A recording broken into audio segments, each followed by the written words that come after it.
Hi, ArcfieldWeather.com meteorologist Paul Dorian here on Tuesday morning, September 6th. Well, we're going from drought to flooding conditions in the northeastern part of the nation. The last several weeks have been very dry throughout much of the mid-Atlantic region, the northeastern part of the nation, and there are even some drought conditions officially measured by NOAA.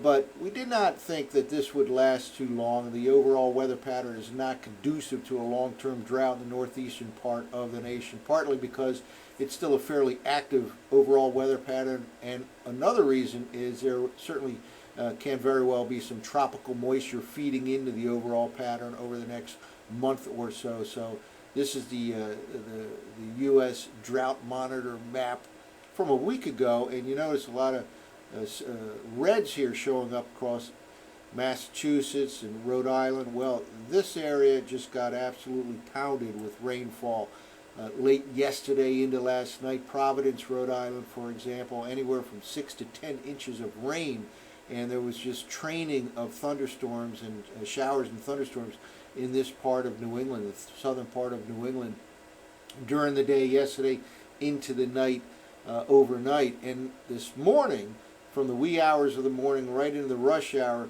some heavy rainfall from D.C. across southeastern Pennsylvania, including Philadelphia, up across New York City. So yesterday and last night, southern New England got a much relief in the recent dry weather pattern, and late last night into early morning today on Tuesday, D.C., Philadelphia, New York City corridor getting pounded with some heavy rainfall.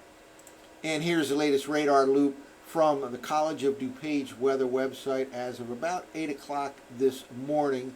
And it's winding down now for the most part in the D.C. metro region. They certainly had some heavy rainfall over the past several hours, some flood watches and warnings up. And we'll show that in a moment here, especially well to the north and west of the metro region, places like Rockville, Bethesda, all the way up in that part of north central Maryland, dealing with some flash flooding conditions right now. Still heavy rainfall falling all across southeastern Pennsylvania, northeastern Maryland, the northern half of the Delmarva Peninsula.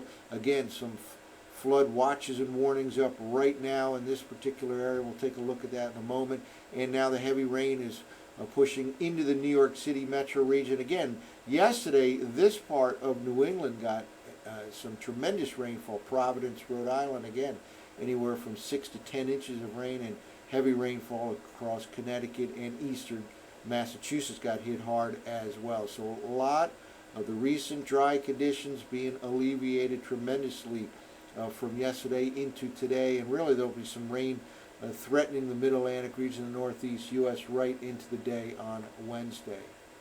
Well, here's the current map from the National Weather Service with flash flood warnings posted here in red, for example, across southeastern Pennsylvania, also in this lighter shade of green, and here across north central Maryland and much of southeastern Pennsylvania, some flood warnings. Some spots have received 3, 4, 5 inches of rain over the past several hours, and still raining quite heavily across southeastern Pennsylvania, northeastern Maryland, and again the northern half of the Delmarva Peninsula.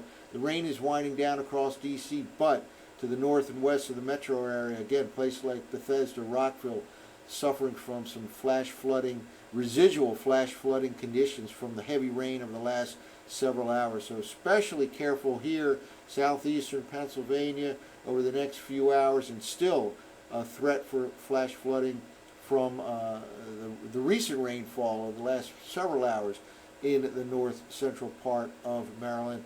All of this continues to move to the north and east. Don't be surprised to see some flash flood warnings across the New York City metro region, certainly areas to the north and west of there over the next several hours. And southern New England still suffering from yesterday's rainfall, and they may get more rainfall later today and tonight. But again, much of Connecticut, Rhode Island, eastern Massachusetts got hit hard with some flooding rainfall on Monday and Monday night.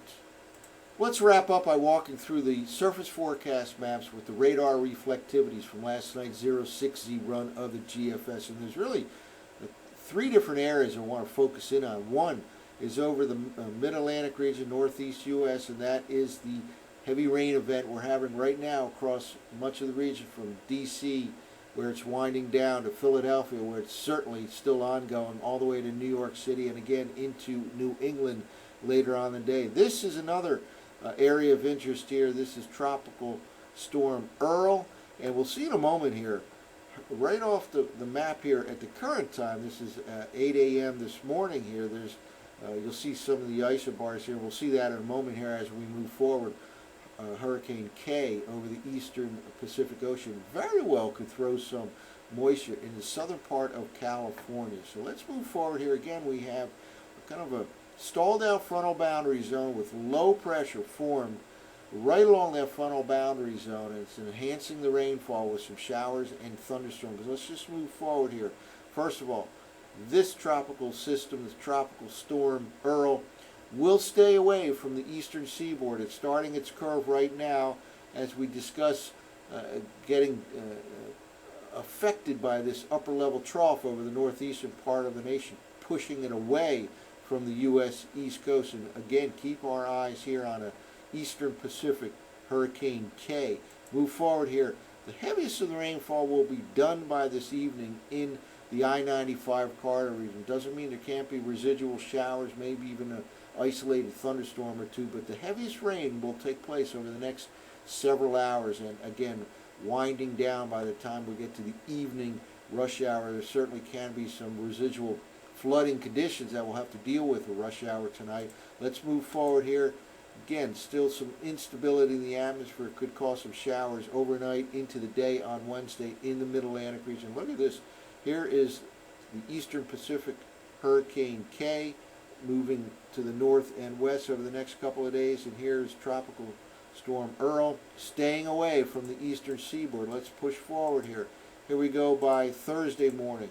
Again, curving off to the north and east. This system will not directly impact the east coast of the U.S. But look at this, moving northward into Baja California by Thursday. And again, some of that moisture certainly can feed into the area in the southern California here by the end of the week. We're talking about Friday night time frame. Whatever remains of Hurricane K at this time, throwing a lot of moisture northern part of Baja California, and again, southern California, let's say San Diego area, for example, can get some significant moisture, significant rainfall possible from this Eastern Pacific hurricane by the end of the week. Something we'll watch indeed after the heavy rain event of the next 24 hours or so in the Mid-Atlantic Northeast. The weather turns nice for Thursday, Friday, and Saturday with high pressure in control. Again, we'll watch this system over the next few days as it can have a big impact in Southern California by the end of the week. So a lot going on from coast to coast here, including the tropicals, a tropical part of the Atlantic Basin in the Eastern Pacific. That's it for now. For ArcfieldWeather.com, I'm meteorologist Paul Dorian.